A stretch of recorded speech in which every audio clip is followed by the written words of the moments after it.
Assalamualaikum Boboto, salam dunia. Saya doakan di hari ini teman-teman semua selalu dikasih kesehatan dan keselamatan dalam menjalani segala aktivitasnya. Amin. Dan saya juga ingin mengucapkan terima kasih banyak untuk teman-teman semua yang sudah subscribe, yang sudah like, yang sering komen juga di channel ini. Mudah-mudahan menjadi amal kebaikan teman-teman semua yang langsung dibalas oleh Allah Subhanahu wa Ta'ala. Amin. Karena menjadikan saya jadi lebih semangat lagi untuk membuat konten tentang Persib Bandung yang positif tentunya. Dan hari ini saya punya tema mengenai manajemen akhirnya sudah mendaftarkan dua venue, yaitu Wibawa Mukti dan Pakansari Bogor, yang akan dijadikan home base Persib di putaran kedua besok. Nah, selengkapnya bagaimana? Langsung aja kita bahas di tema hari ini. Baik Bobotoh, di kabar yang pertama ini saya mulai dari manajemen Persib Bandung akhirnya sudah mendaftarkan secara resmi dua home base atau dua venue laga kandang yang akan dimainkan di sisa putaran kedua nanti, yaitu stadion utama yang akan digunakan yaitu Stadion Pakansari Bogor, dan yang kedua atau stadion alternatifnya adalah Stadion Wibawa Mukti di Cikarang. Stadion Pakansari ini nantinya akan dijadikan stadion utama, jadi lebih banyak nanti Persib melakukan laga kandang di Stadion Pakansari, bukan di Stadion Wibawa Mukti. Kenapa? Nah, di sini ada kenapanya. Kabar dari Pak Asisten, kenapa akhirnya manajemen memutuskan Stadion Pakansari yang dijadikan venue utama? Karena Stadion Wibawa Mukti terlalu banyak peraturan, diantaranya seringkali dipermasalahkan soal perizinan dari pihak kepolisian tentunya, dan bocorannya jika Wibawa Mukti itu pihak keamanan di sana masih riskan akan kondisi bentrokan supporter di luar lapangan, jadi bukan di dalam lapangan. Masalah untuk izin sebetulnya bisa aja, tapi nanti takutnya ya pertama tidak boleh ada penonton, yang kedua penontonnya dibatasi, itu tentu rugi ya untuk tim Persib Bandung.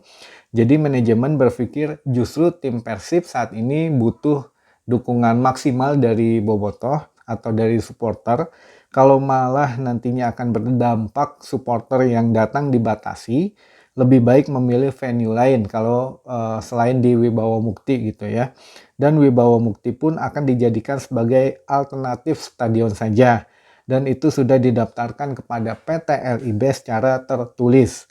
Jadi buat bobotoh di Bogor, mungkin di Sukabumi, di Cianjur, atau yang terdekat dari Bogor bisa mungkin lebih sering nonton laga kandang Persib Bandung ya, dan tolong dipenuhi stadionnya.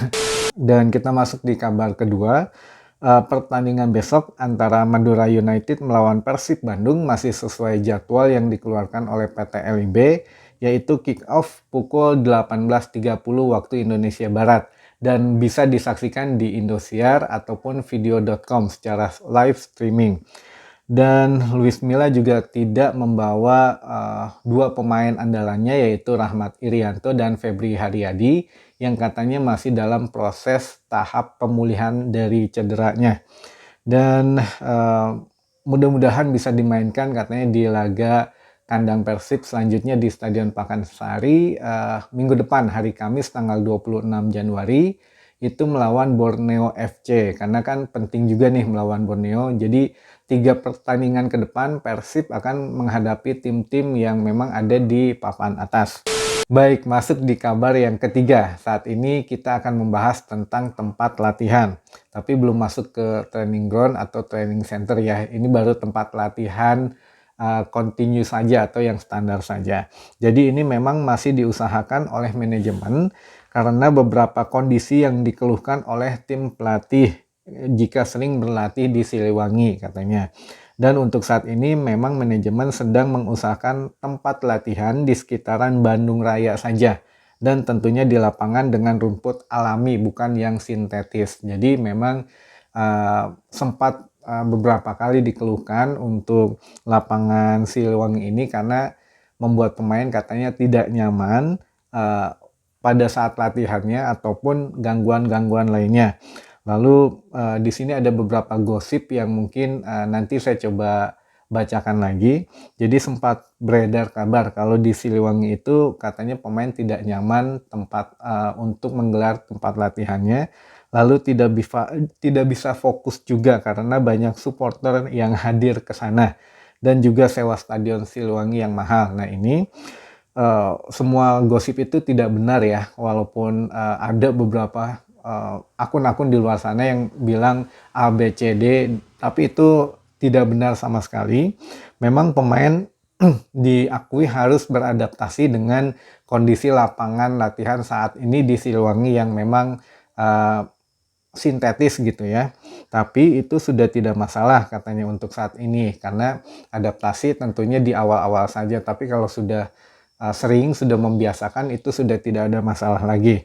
Lalu untuk masalah pemain, yang supporter juga itu katanya tidak ada masalah yang berlebihan, itu wajar saja karena mereka tidak menghalangi proses latihan. Tapi jika setelah latihan itu ya mungkin beda urusannya katanya gitu ya. Jadi supporter kadang kan setelah latihan datang untuk minta foto atau tanda tangan atau ya selfie lah istilahnya gitu. Itu tergantung pemainnya saja katanya. Jika berkenan ya silahkan berinteraksi dengan supporter. Tapi kalau sedang capek atau yang lainnya ya jangan dianggap sombong katanya, atau apa juga itu mereka mungkin sedang merasa lelah atau ya pengen cepat-cepat pulang gitu ya. Jadi supporter juga harus ngerti keadaan pemain. Nah itu juga tidak dipermasalahkan. Bahkan kemarin kan ada yang sempat, waduh ini pemainnya nggak mau diajak foto atau lain sebagainya lah. Itu tidak benar. Dan satu lagi untuk masalah sewa stadion Siliwangi, ini juga tidak semahal menyewa stadion GBLA. Jadi ya nggak masalah untuk manajemen jika menyewa stadion Siliwangi dalam jangka panjang, karena memang anggarannya yang sudah ada. Jadi untuk sewa GBLA akhirnya dipindahkan untuk sewa Siliwangi. Justru lebih murah katanya begitu. Dan juga di sini beda ya untuk ada mungkin kemarin yang selentingan kenapa nggak nabung aja bikin TC atau TG, maksudnya training center atau training ground gitu. Jadi nggak pindah-pindah. Nah ini penjelasan dari manajemen adalah sudah ada cost masing-masing untuk sewa lapangan ataupun untuk pembangunan training center gitu. Jadi udah nggak perlu dipusingin lagi. Kalau untuk nyewa ya udah ada uangnya sendiri, untuk bangun TC ya udah ada uangnya sendiri. Jadi bukan masalahnya bukan di situ, tapi ya tentang waktunya saja kapan pengerjaannya. Nah, untuk masalah TC ini juga akan saya coba bahas terpisah, tapi saat ini memang belum bisa dibahas karena lagi dikumpulin dulu untuk data-datanya. Dan mungkin itu saja informasi yang bisa saya sampaikan di hari ini. Mudah-mudahan menambah wawasan dan informasi baru untuk teman-teman Boboto semua. Sampai ketemu lagi di informasi selanjutnya. Assalamualaikum Boboto, salam dunia.